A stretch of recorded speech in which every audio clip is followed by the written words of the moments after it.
Donald Trump lance un ultimatum au Hamas. Le président américain leur donne jusqu'à dimanche 18h heure de Washington pour accepter l'accord de paix sur Gaza. Bonsoir Michel Fayad, vous êtes analyste géopolitique. Est-ce que le Hamas tente de gagner du temps et pourquoi ?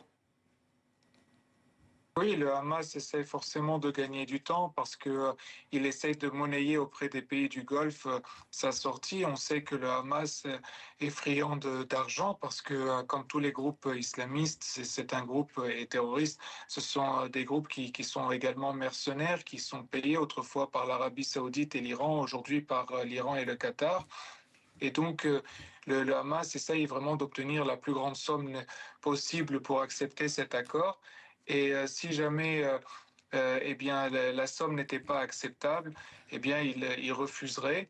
Mais Non, mais dans les deux cas, qu'il accepte ou qu'il refuse, je pense qu'il ne voudra pas appliquer cet accord.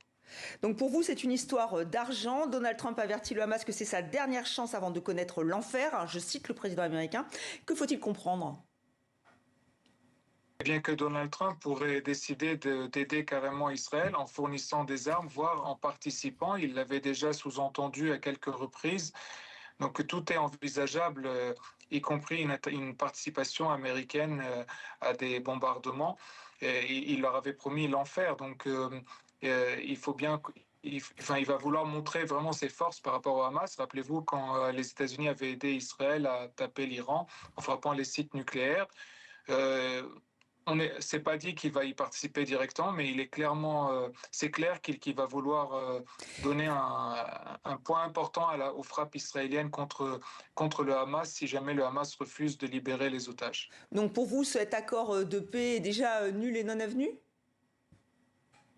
Non, vous savez, cet accord a quand même été accepté par des pays très importants, des pays musulmans très importants à travers le monde, pas seulement des pays arabes, y compris le Pakistan, l'Indonésie et d'autres. Et donc, ça a quand même un poids assez intéressant. Maintenant, la vraie question, ça reste sur le terrain. Est-ce que le Hamas accepte donc cet accord ou pas? Mais comme je le disais, quand bien même il l'accepterait, le problème reste au niveau de l'application.